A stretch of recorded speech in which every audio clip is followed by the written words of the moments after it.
وَلَقَدْ آتَيْنَا إِبْرَاهِيمَ رُشْدَهُ مِن قَبْلُ وَكُنَّا بِهِ عَالِمِينَ۔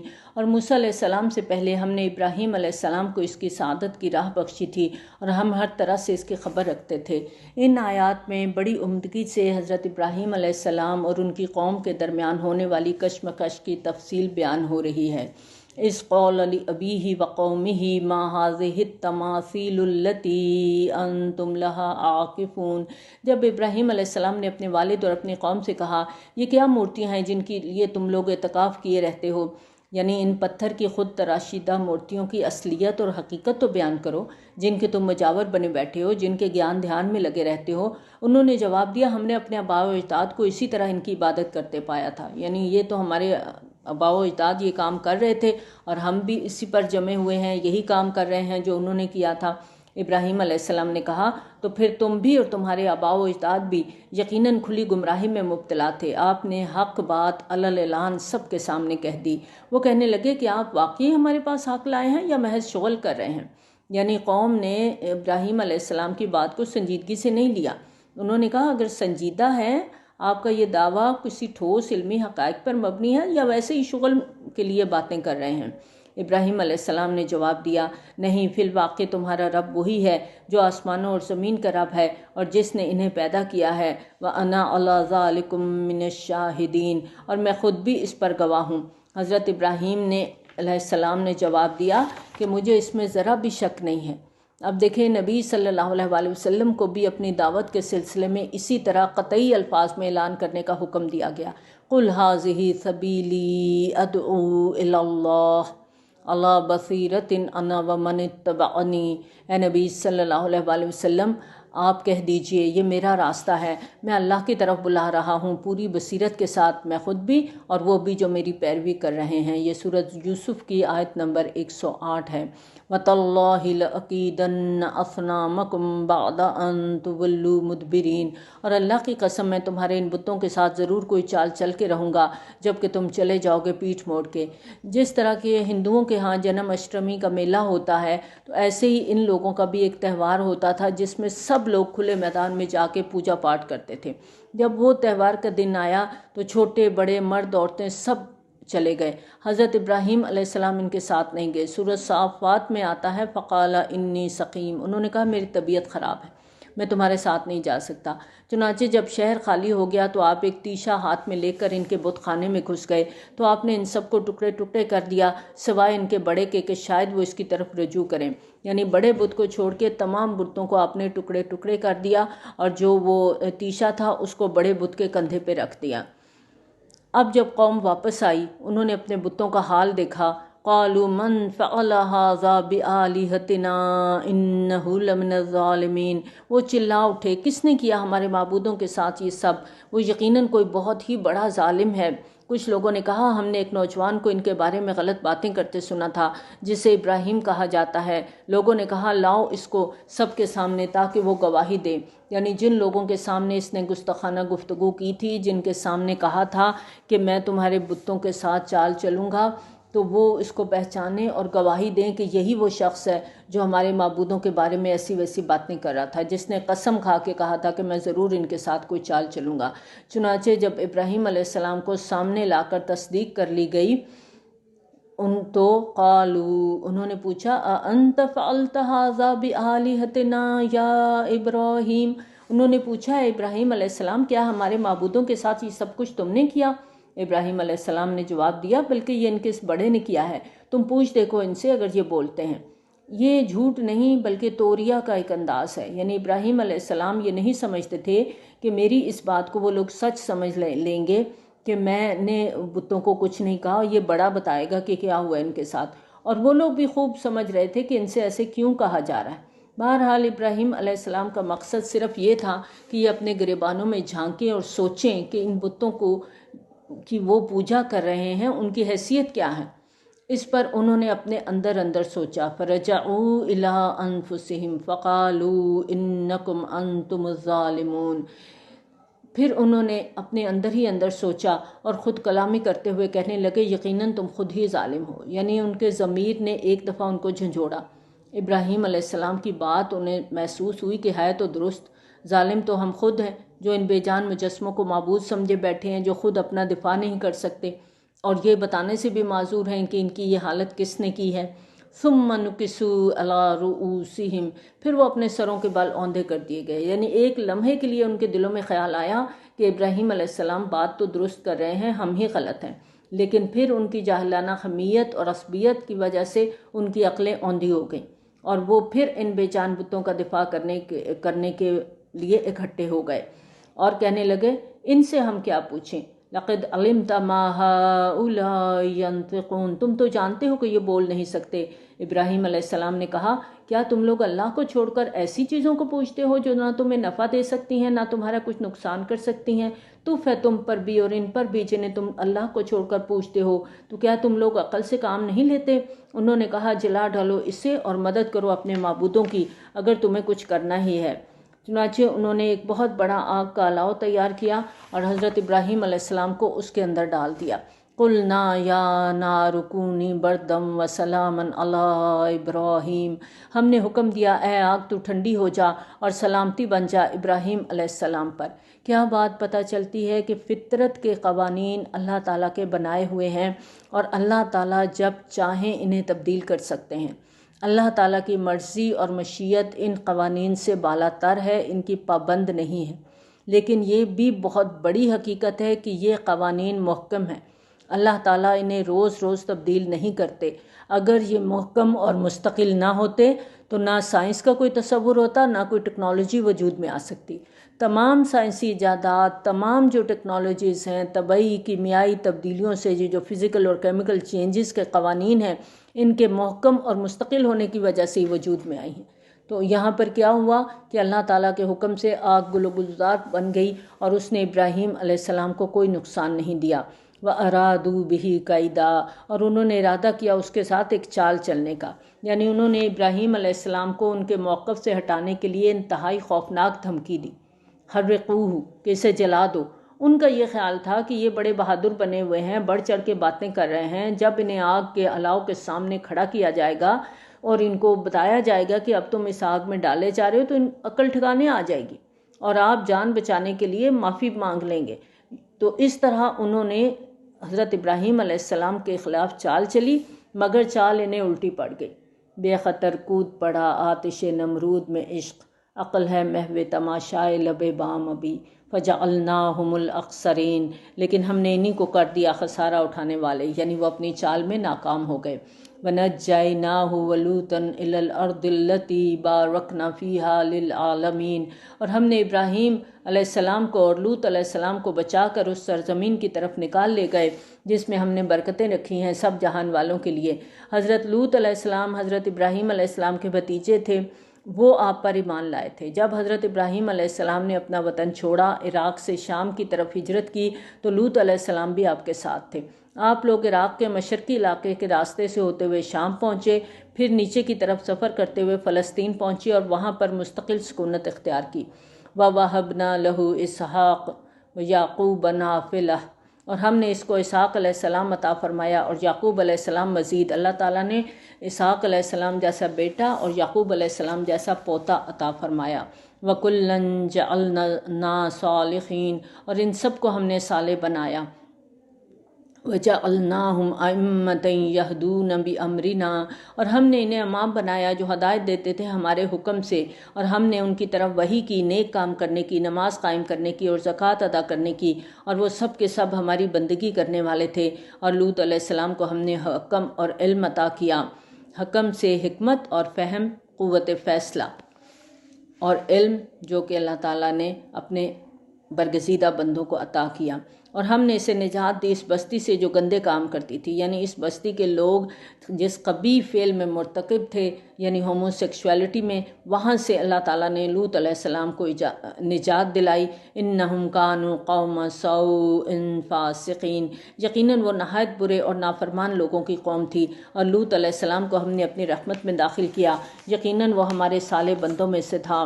اور نوح علیہ السلام کو بھی ہم نے ہدایت بخشی جب اس نے دعا کی تھی اس سے پہلے، تو ہم نے اس کی دعا قبول کی۔ یہ اس دعا کی طرف اشارہ ہے جو سورۃ قمر میں آتا ہے، فدعا ربہ انی مغلوب فانتصر، کہ پروردگار میں مغلوب ہو گیا ہوں، اب تو میری مدد فرما اور ان کافروں سے انتقام لے۔ اور حضرت نوح علیہ السلام کی یہ دعا قبول فرمائی گئی اور نافرمان قوم کو غرق کر دیا گیا۔ تو ہم نے نجات دی اس کو، اس گھر والوں کو اس بڑے کرب سے، اور ہم نے اس کی مدد کی اس قوم کے مقابلے میں جنہوں نے ہماری آیات کو جھٹلایا تھا۔ یقیناً وہ بہت برے لوگ تھے، تو ہم نے سب کو غرق کر دیا۔ وَدَاوُودَ وَسُلَيْمَانَ إِذْ يَحْكُمَانِ فِي الْحَرْثِ إِذْ نَفَشَتْ فِيهِ غَنَمُ الْقَوْمِ، اور داود علیہ السلام اور سلیمان علیہ السلام کو جب وہ ایک کھیتی کے بارے میں فیصلہ کر رہے تھے، جب اس میں گھس گئی تھی کچھ لوگوں کی بکریاں۔ کسی شخص نے اپنی کھیتی میں بڑی محنت سے فصل تیار کی تھی، لیکن کسی دوسرے قبیلے کی بکریوں کے ریوڑ نے آ کے کھیت میں گھس کے تمام فصل تباہ کر دی، اور یہ مقدمہ داود علیہ السلام کی عدالت میں پیش ہوا۔ وَكُنَّا لِحُكْمِهِمْ شَاهِدِينَ، اور ہم ان کے فیصلے کے وقت وہاں موجود تھے۔ فَفَهَمْنَاهَا سُلَيْمَانَ، اور ہم نے فہم عطا کر دیا اس فیصلے کا سلیمان علیہ السلام کو۔ فیصلے کے وقت حضرت سلیمان علیہ السلام بھی شہزادے کی حیثیت سے دربار میں موجود تھے، تو اللہ تعالیٰ نے اس مقدمے کا حکیمانہ حل ان کے ذہن میں ڈال دیا۔ چنانچہ حضرت سلیمان علیہ السلام نے اس مسئلے کا حل یہ بتایا کہ بکریاں عارضی طور پر کھیتی والے کو دے دی جائیں، وہ ان کے دودھ وغیرہ سے فائدہ اٹھائے۔ دوسری طرف بکریوں کے مالک کو حکم دیا جائے کہ وہ کھیتی کو دوبارہ تیار کرے، ہل چلائے، بیج ڈالے، آبپاشی وغیرہ کو بندوبست کرے۔ جب فصل پہلے کی طرح تیار ہو جائے تو اسے اس کے مالک کے سپرد کر کے وہ اپنی بکریاں واپس لے لے۔ وَكُلًّا آتَيْنَا حُكْمًا وَعِلْمًا، اور ہر ایک کو ہم نے حکم اور علم عطا کیا، اور ہم نے مسخر کر دیا داود علیہ السلام کے ساتھ پہاڑوں کو جو تسبیح کرتے تھے، اور پرندوں کو بھی مسخر کر دیا تھا۔ حضرت داود علیہ السلام کی آواز بہت خوبصورت تھی، اور جب وہ اپنی خوبصورت دلکش آواز میں زبور کی جو رائمز تھی وہ پڑھتے تھے تو پہاڑ بھی وجد میں آ کر آپ کی آواز میں آواز ملاتے، اور اڑتے ہوئے پرندے بھی ایسے موقع پر ساتھ شریک ہو جاتے تھے۔ وَكُنَّا فَاعِلِينَ، اور یہ سب کچھ کرنے والے ہم تھے۔ ظاہر ہے یہ اللہ کی قدرت کے عجائبات تھے۔ وَعَلَّمْنَاهُ صَنْعَةَ لَبُوسٍ لَكُمْ، اور ہم نے انہیں تمہارے لیے لباس کی صنعت سکھائی۔ یہاں لباس سے مراد جنگی لباس ہے، یعنی زرہ بکتر۔ گویا زرہ حضرت داود علیہ السلام کی ایجاد ہے، اور اللہ تعالیٰ نے حضرت داود علیہ السلام کے لیے لوہے کو نرم کر دیا تھا اور انہیں یہ ہنر براہ راست سکھایا تھا تاکہ وہ تمہیں بچائے تمہاری جنگ سے۔ تو کیا تم شکر گزار بنتے ہو؟ جنگ کے دوران زرہ بکتر، تلوار، نیزے، تیروں سے ایک سپاہی اپنی حفاظت کرتا ہے۔ وَلِسُلَيْمَانَ الرِّيحَ عَاصِفَةً تَجْرِي بِأَمْرِهِ إِلَى الْأَرْضِ الَّتِي بَارَكْنَا فِيهَا، اور ہم نے مسخر کر دیا سلیمان علیہ السلام کے لیے تیز چلنے والی ہوا کو جو اس کے حکم سے چلتی تھی اس سرزمین کی طرف کہ جس میں ہم نے برکت عطا کی تھی۔ وَكُنَّا بِكُلِّ شَيْءٍ عَالِمِينَ، اور ہم تمام چیزوں کا علم رکھنے والے تھے۔ وَمِنَ الشَّيَاطِينِ مَن يَغُوصُونَ لَهُ، اور شیاطین میں سے ہم نے بہت سوں کو مسخر کر دیا تھا جو اس کے لیے سمندروں میں غوطہ خوری کرتے تھے، یعنی جنات حضرت سلیمان علیہ السلام کے انڈر کام کرتے تھے۔ وہ ان کے حکم سے سمندروں میں غوطے لگاتے، سمندر کی تہہ سے موتی اور دوسری مفید چیزیں نکال کر لاتے، اور وہ اس کے علاوہ بھی بہت سے دوسرے کام کرتے تھے۔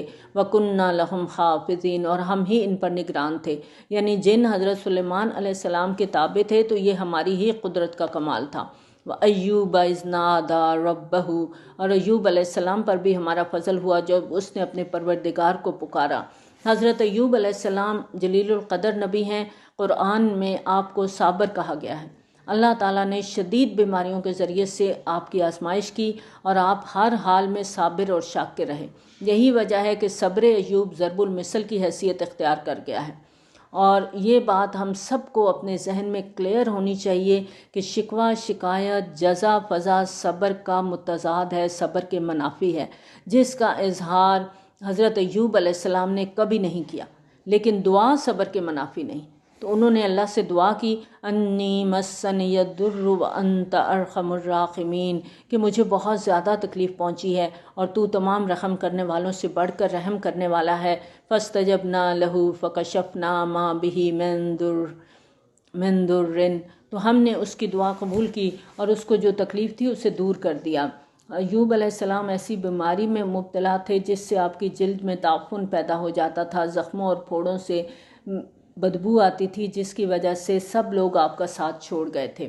وَآتَيْنَاهُ أَهْلَهُ وَمِثْلَهُمْ مَعَهُمْ، اور ہم نے اسے عطا کیا اس کے گھر والے اور اس کے ساتھ اتنے اور بھی، یعنی آپ کو صحت بھی دی، اہل خانہ بھی واپس دیے اور اتنی ہی مزید اولاد بھی عطا فرمائی اپنی طرف سے خاص رحمت کے طور پر، تاکہ یاد دہانی ہو عبادت کرنے والوں کے لیے۔ وَإِسْمَاعِيلَ وَإِدْرِيسَ وَذُوالْكِفْلِ كُلٌّ مِّنَ الصَّابِرِينَ، اسی طرح اسماعیل اور ادریس اور ذوالکفل علیہم السلام پر بھی ہم نے فضل کیا، یہ سب صابرین میں سے تھے۔ حضرت ادریس کا ذکر ہم سورۃ مریم کی آیت نمبر 56 میں پڑھ کے آئے ہیں کہ آپ حضرت آدم علیہ السلام کے بعد اور حضرت نوح علیہ السلام سے پہلے مبعوث ہوئے تھے۔ ان سے پہلے حضرت شیش علیہ السلام کی بعثت بھی ہو چکی تھی۔ ذوالکفل کے بارے میں کوئی بھی معلومات دستیاب نہیں ہے کہ آپ کب کس علاقے میں مبعوث ہوئے، اور نہ ہی احادیث میں کوئی تذکرہ ملتا ہے، اور ہم نے ان کو اپنی رحمت میں داخل کیا، یقیناً وہ سب صالحین میں سے تھے۔ وَظَنُّونِ الذَّهَبَ مُغَاضِبًا، اور مچھلی والوں کو بھی ہم نے نوازا جبکہ وہ چل دیا غصے میں بھرا ہوا۔ اشارہ ہے حضرت یونس علیہ السلام کی طرف۔ آپ کو مچھلی والا اس لیے فرمایا گیا کہ آپ کو مچھلی نے نگل لیا تھا اور آپ کو شہر نینوا کی طرف مبعوث کیا گیا تھا۔ آپ نے اپنی قوم کو بت پرستی سے روکا، حق کی طرف بلایا، بار بار دعوت دی، ہر طرح سے تبلیغ نصیحت کا حق ادا کیا، لیکن قوم نے آپ کی بات کو نہیں مانا۔ بالآخر اللہ تعالیٰ نے ان کی طرف عذاب بھیجنے کا فیصلہ کر لیا۔ اس موقع پر حضرت یونس علیہ السلام اپنی قوم سے برہم ہو کر ان کو عذاب کی خبر سنا کے وہاں سے نکل آئے، اور بنیادی طور پر حضرت یونس علیہ السلام سے ایک سہو ہو گیا تھا کہ آپ نے اللہ تعالیٰ کی طرف سے اجازت آنے سے پہلے ہی اپنے مقام کو چھوڑ دیا تھا، جبکہ اللہ کی باقاعدہ اجازت کے بغیر کوئی رسول اپنے مقام بعثت کو چھوڑ نہیں سکتا۔ اسی اصول اور قانون کے تحت ہم دیکھتے ہیں کہ نبی صلی اللہ علیہ وآلہ وسلم نے تمام مسلمانوں کو مکہ سے مدینہ ہجرت کرنے کی اجازت دی، لیکن خود اس وقت تک ہجرت نہیں فرمائی جب تک اللہ تعالیٰ کی طرف سے باقاعدہ اجازت نہیں مل گئی۔ فَظَنَّ أَن لَّن نَّقْدِرَ عَلَيْهِ، اور اس نے گمان کیا کہ ہم اسے پکڑ نہیں سکیں گے۔ بڑے سخت الفاظ ہیں۔ مولانا شبیر احمد عثمانی رحمۃ اللہ علیہ نے ان الفاظ کی وضاحت کرتے ہوئے لکھا ہے کہ اس کا یہ مطلب نہیں کہ معاذ اللہ یونس علیہ السلام فی الواقع ایسا سمجھتے تھے کہ وہ بستی سے نکل کر گویا اللہ تعالیٰ کی قدرت سے نکل گئے ہیں، بلکہ آپ کے طرز عمل سے یوں لگتا تھا، یعنی صورتحال ایسی تھی کہ دیکھنے والا یہ سمجھ سکتا تھا کہ شاید آپ نے ایسا سمجھا کہ اللہ ان کو نہیں پکڑ سکے گا، لیکن ظاہر ہے اس کا کوئی امکان نہیں کہ حضرت یونس علیہ السلام کے دل میں ایسا کوئی بھی خیال گزرا ہو۔ واقعہ یہ ہے کہ اللہ تعالیٰ اپنے کامل بندوں کی ادنا ترین لغزش کا ذکر بھی بہت سخت پیرائے میں کرتا ہے۔ فنادا فی الظلمات، بس اس نے اللہ تعالیٰ کی تاریکیوں کے اندر پکارا۔ یونس علیہ السلام جب اپنے علاقے سے نکلے، کشتی میں سوار ہوئے، وہاں پر ایسی صورتحال پیدا ہوئی کہ آپ کو دریا میں چھلانگ لگانا پڑی اور ایک بڑی مچھلی نے آپ کو نکل لیا۔ اب مچھلی کے پیٹ کا اندھیرا تھا، دریا کی تاریکیاں تھیں، اس اندھیرے میں آپ نے تسبیح کی اور اللہ کو پکارتے رہے، اللہ الہ الا انت سبحانک انی کنت من الظالمین، کہ تیرے سوا کوئی معبود نہیں، تو پاک ہے اور یقیناً میں ہی ظالموں میں سے ہوں، یعنی اللہ مجھ سے غلطی ہو گئی ہے، میں خطا کار ہوں، تو مجھے معاف کر دے۔ یہ آیت کریمہ کہلاتی ہے۔ روایات میں اس کے بہت سے فضائل بیان ہوئے ہیں۔ کسی بھی مصیبت یا پریشانی کے وقت یہ دعا صدق دل سے مانگی جائے تو کبھی قبولیت سے محروم نہیں رہتے، اور اس دعا کے اندر آپ دیکھیں کہ اپنے جرموں کا اعتراف ہے، انی کنت من الظالمین، یقیناً میں ہی ظالموں میں سے ہوں، یعنی غلطی میری ہے، خطا میری ہے، یا اللہ تو معاف کر دے، کیونکہ تو معبود ہے، تیرے سوا کوئی معبود نہیں۔ فاستجبنا لہ ونجیناہ من الغم، تو ہم نے اس کی دعا قبول فرمائی اور اسے غم سے نجات دی۔ اسی طرح ہم نجات دیا کرتے ہیں اہل ایمان کو۔ اور زکریا علیہ السلام جب اس نے پکارا اپنے رب کو، ربی لا تذرنی فردم وانت خیر الوارثین، پروردگار مجھے اکیلا نہ چھوڑ اور یقیناً تو ہی بہترین وارث ہے، یعنی مجھے ایسا وارث عطا فرما جو میرے مشن کو زندہ رکھے۔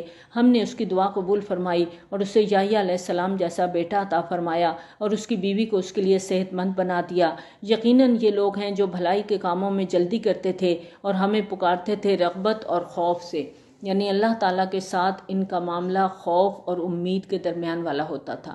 اللہ کے مواخذے سے ڈرتے بھی تھے اور اللہ کی رحمت کے امیدوار بھی تھے۔ وَكَانُوا لَنَا خَاشِعِينَ، اور وہ سب ہمارے سامنے عاجزی اختیار کرنے والے تھے۔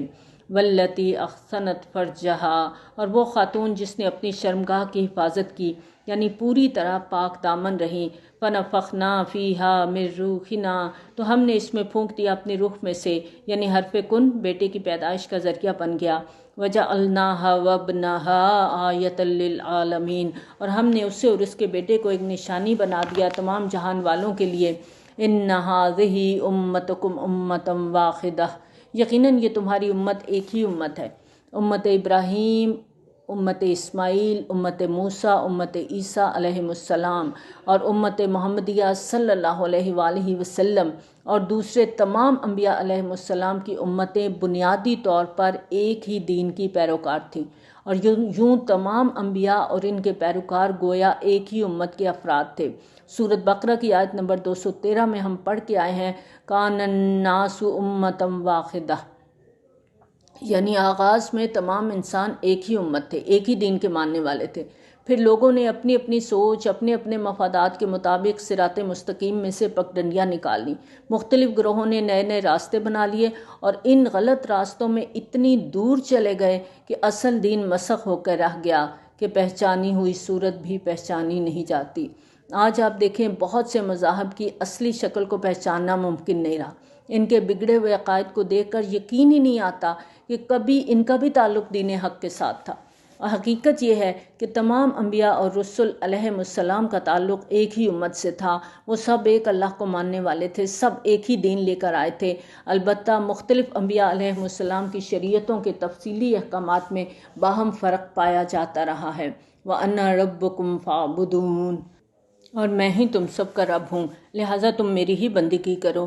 وَتَقَطَّعُوا أَمْرَهُمْ بَيْنَهُمْ، اور انہوں نے اپنے معاملے کو آپس میں ٹکڑے ٹکڑے کر لیا۔ بقول علامہ اقبال، اڑائے کچھ ورق لالے نے، کچھ نرگس نے، کچھ گل نے، چمن میں ہر طرف بکھری ہوئی ہے داستاں میری۔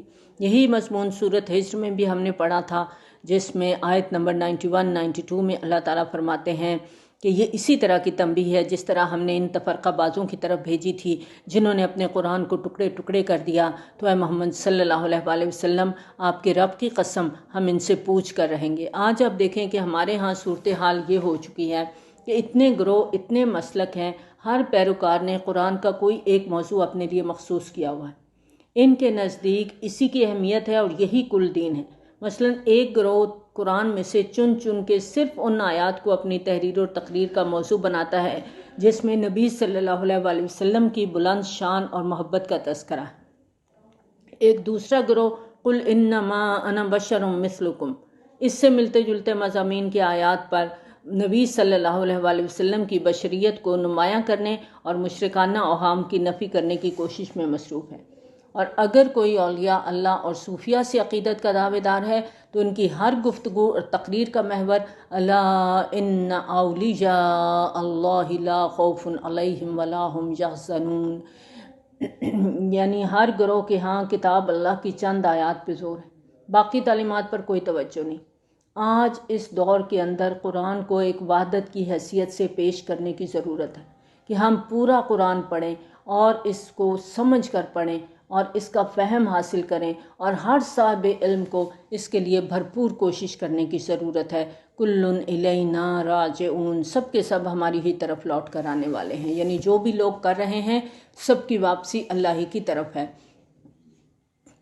فَمَن يَعْمَلْ مِنَ الصَّالِحَاتِ وَهُوَ مُؤْمِنٌ فَلَا كُفْرَانَ لِسَعْيِهِ، تو جو کوئی بھی نیک عمل کرے گا اور وہ مومن بھی ہوگا تو اس کی سعی اور کوشش کی ناقدری نہیں کی جائے گی۔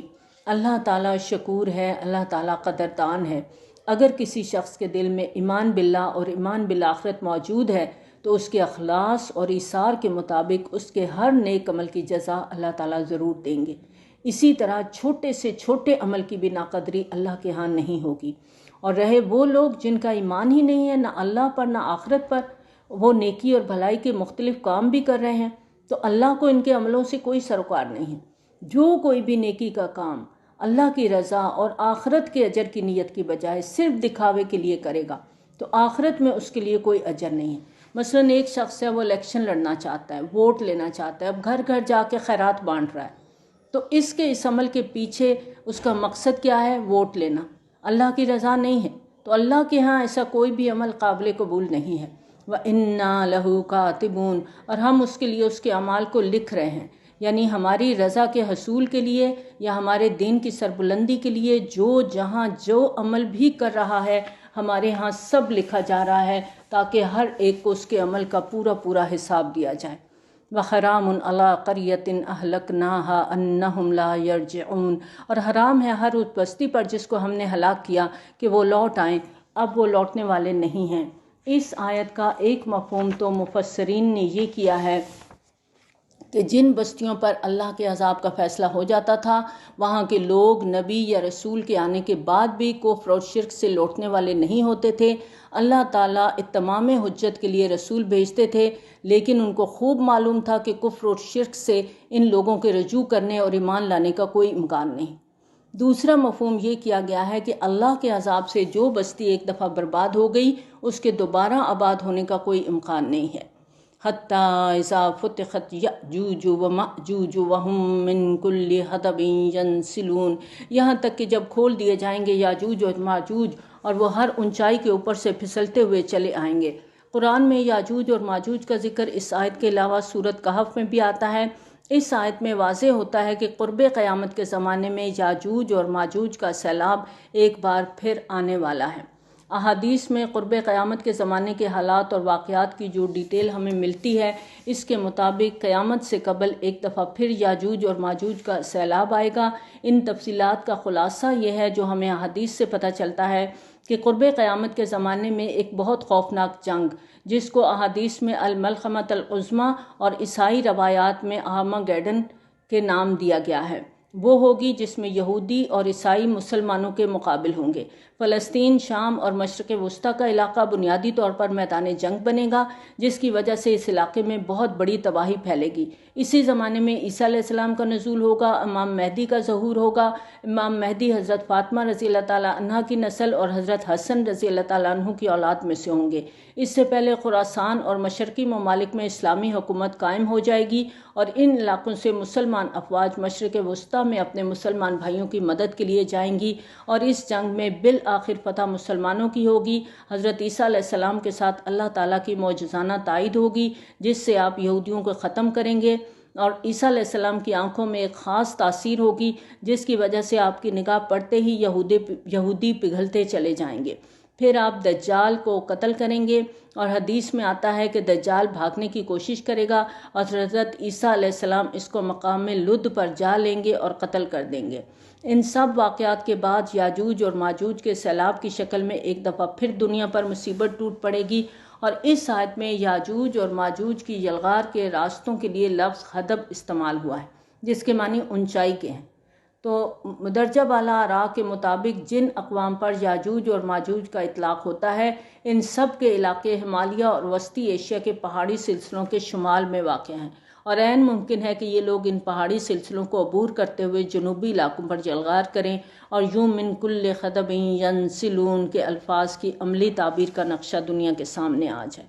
بہرحال یہ قرب قیامت کی نشانی ہے، یاجوج اور ماجوج کا نکلنا، اور اس کے بعد کیا ہوگا؟ وَاقْتَرَبَ الْوَعْدُ الْحَقُّ فَإِذَا هِيَ شَاخِصَةٌ أَبْصَارُ الَّذِينَ كَفَرُوا، اور قریب آ لگے گا وہ سچا وعدہ تو اس وقت کافروں کی نگاہیں پتھرا جائیں گی، یعنی قیامت قریب آ جائے گی، اور جب قیامت قائم ہوگی تو انتہائی خوف کی وجہ سے کافروں کی آنکھیں حرکت کرنا بھول جائیں گی۔ اب دیکھیں خوف کی کیفیت ہوتی ہے نا، آنکھیں ایک دم کہتے ہیں کہ آنکھیں پتھرا گئی ہیں، تو کفار اور مشرکین قیامت کے دن اسی کیفیت سے دوچار ہوں گے۔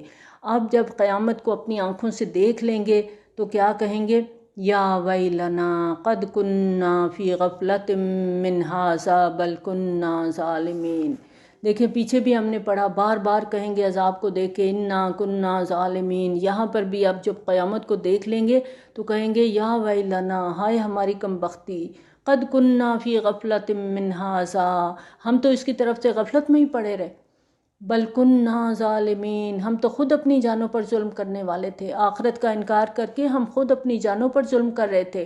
ہمیں اللہ کے رسول صلی اللہ علیہ وآلہ وسلم کے ذریعے سے، قرآن کے ذریعے سے تمام خبریں مل چکی تھیں، لیکن ہم نے غفلت اور لاپرواہی کا اتنا مظاہرہ کیا کہ کبھی توجہ ہی نہیں دی۔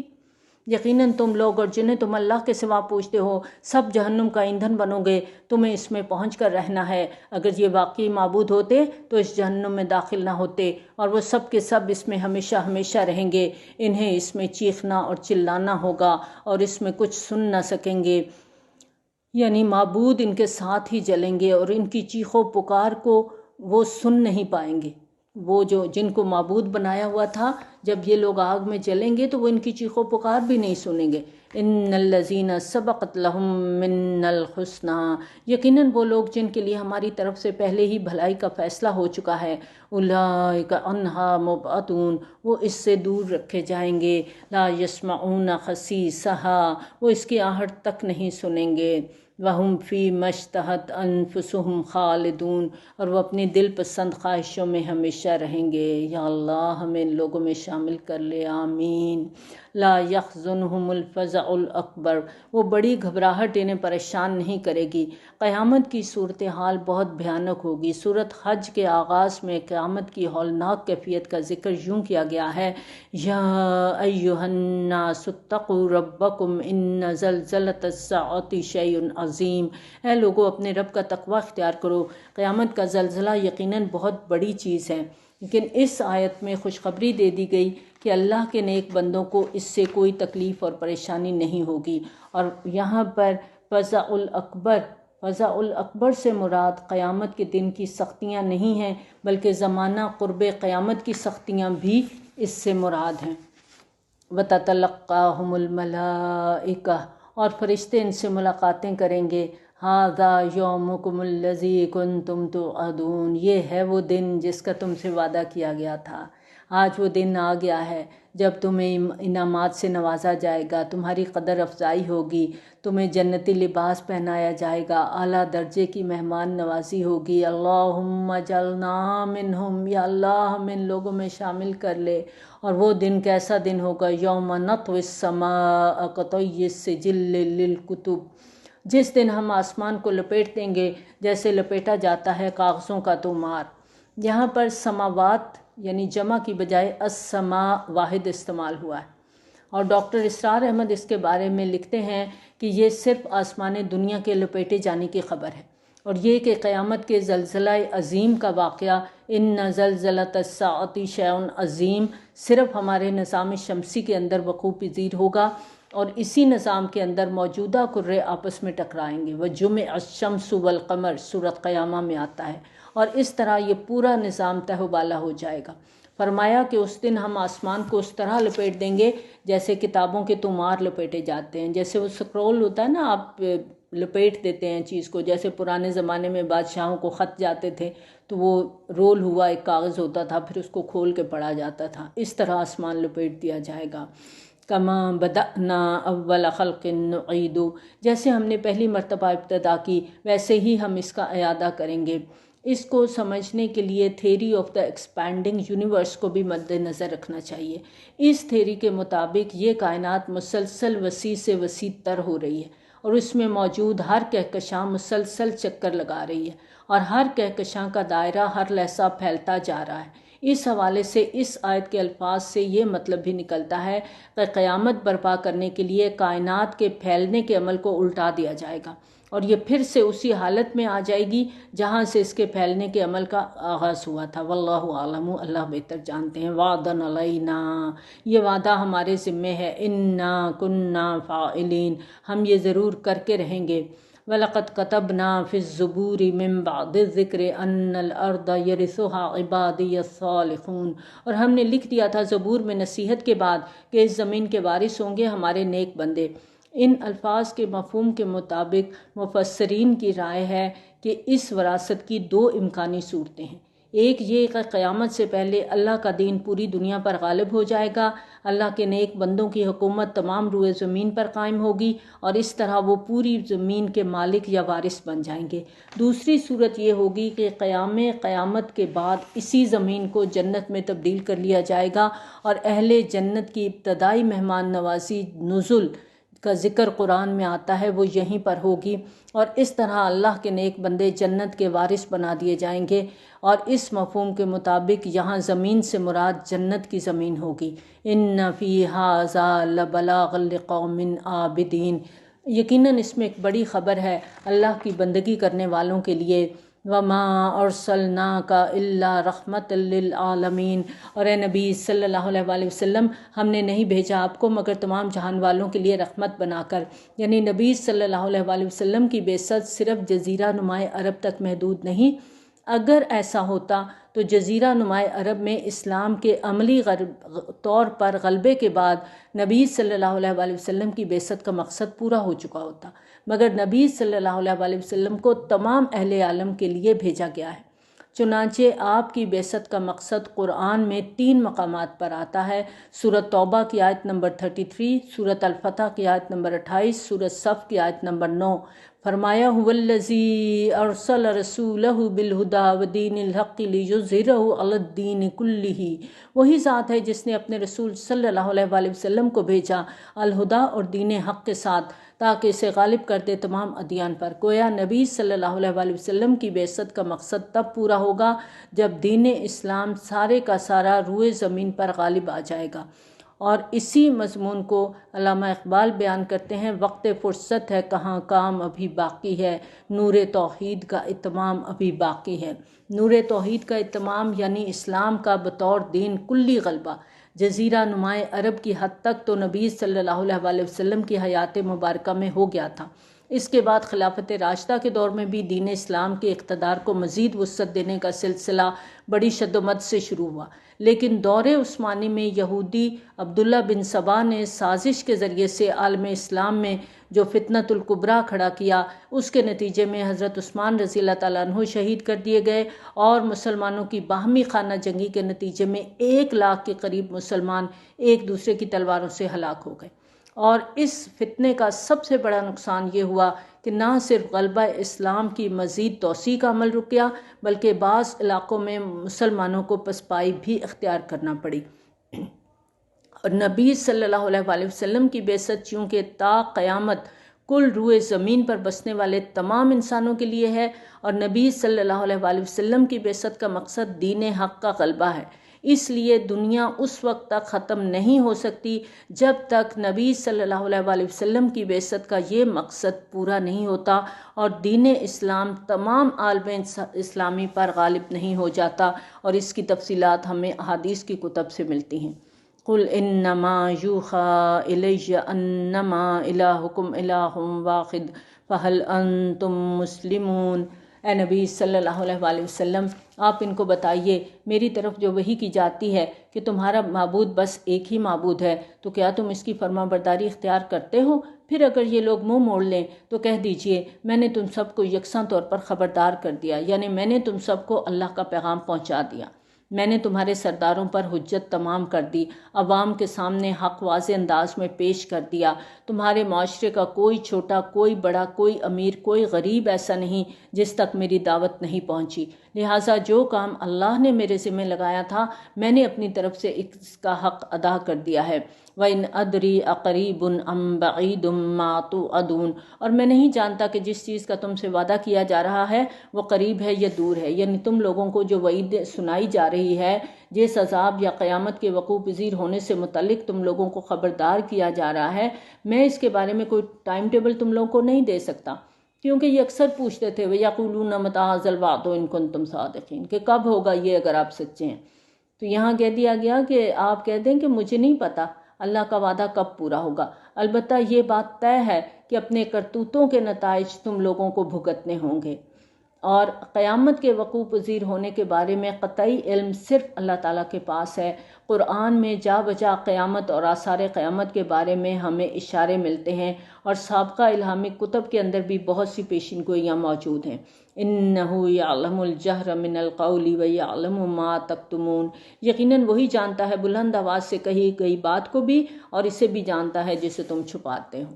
بہت سی باتیں جو ہم سرگوشیوں میں کرتے ہیں ایک دوسرے کو کہ تیسرے کو پتہ نہ چلے، تو اللہ تعالیٰ کی آیات ہمیں واضح طور پہ بتاتی ہیں کہ تم انسانوں سے تو چھپ سکتے ہو، اللہ سے چھپ نہیں سکتے۔ اور انہ یعلم الجہر من القول ویعلم ما تکتمون، جو باتیں تم نے دل میں چھپا رکھی ہیں، جو بغض، حسد، کینہ، نفرت، غصہ تمہارے اندر ہے، وہ سب اللہ کے علم میں ہے۔ وَإِنْ أَدْرِي لَعَلَّهُ فِتْنَةٌ لَكُمْ وَمَتَاعٌ إِلَىٰ حِينٍ، اور میں نہیں جانتا شاید کہ اس تاخیر میں تمہارے لیے کوئی آزمائش ہو اور کچھ مدت تک تمہیں فائدہ اٹھانے کی مہلت دینا مقصود ہو، کہ شاید اس عذاب کے واقع ہونے میں جو تاخیر ہے اس کی وجہ یہ ہے کہ اللہ تعالیٰ اس دنیا میں کچھ عرصہ اور تمہیں رہنے اور بچنے کی مہلت دے کر تمہیں آزمانا چاہتا ہے، لیکن بالآخر وہی ہوگا جو تمہیں بتا دیا گیا ہے، اس میں کوئی شک نہیں ہے، یہ عذاب آ کر رہے گا، قیامت قائم ہوگی۔ قال رب احکم بالحق، رسول صلی اللہ علیہ وآلہ وسلم نے کہا پروردگار اب حق کے ساتھ فیصلہ فرما دے، کیونکہ کفار کے ساتھ کشمکش کا سلسلہ بہت طویل ہو چکا تھا۔ خود نبی صلی اللہ علیہ وآلہ وسلم چاہتے تھے کہ اللہ تعالیٰ کی طرف سے آخری فیصلہ آ جانا چاہیے۔ وَرَبُّنَا الرَّحْمَٰنُ الْمُسْتَعَانُ عَلَىٰ مَا تَصِفُونَ، اور ہمارا رب رحمان ہے جس سے مدد طلب کی جاتی ہے ان باتوں کے خلاف جو تم بنا رہے ہو۔ اس فرمان کے مخاطب مشرکین مکہ ہیں، یعنی نبی صلی اللہ علیہ وآلہ وسلم مشرکین کو مخاطب کر کے فرما رہے ہیں کہ اے منکرین کے گروہ، تم لوگوں کی مخالفت، ہٹ دھرمی اور سازشوں کے خلاف میں اپنے پروردگار سے مدد کا طلبگار ہوں، اور میرا پروردگار مجھ پر بہت مہربان ہے۔ چنانچہ پچھلے کئی برسوں سے جو رویہ تم لوگ میرے خلاف، میری دعوت کے خلاف اور میرے پیروکاروں کے خلاف اپنائے بیٹھے ہو، وہ اللہ سے چھپا ہوا نہیں، وہ تمہارے پوشیدہ باتوں کو بھی جانتا ہے، ظاہر کو بھی جانتا ہے، وہ یقیناً ہماری مدد فرمائے گا اور تم لوگوں کو تمہارے کرتوتوں کی قرار واقعی سزا دے گا۔ وآخر دعوانا الحمد للہ رب العالمین، سبحانک اللہم وبحمدک، نشہد ان لا الہ الا انت، نستغفرک ونتوب الیک۔ السلام علیکم ورحمۃ اللہ وبرکاتہ۔